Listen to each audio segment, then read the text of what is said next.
Alam mo ba kung gaano kalakas ang salitang thank you or salamat?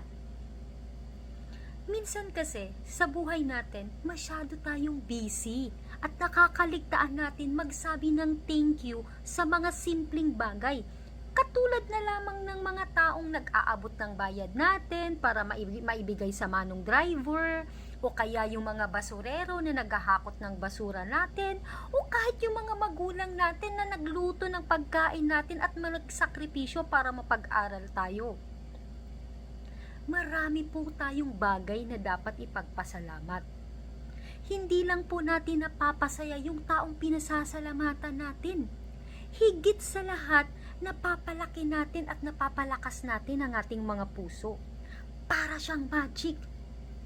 Bigla kang magiging kalmado. At tandaan, libre po ito, wala po itong bayad. Susan ka pa, libre na, pampaganda pa ng aura. O, di ba? Kaya ngayong gabi, bago ka matulog, say thank you to your mama. Say thank you to your papa. Say thank you to your ate. And say thank you to your kuya. Okay? Thank you for watching. God bless us all.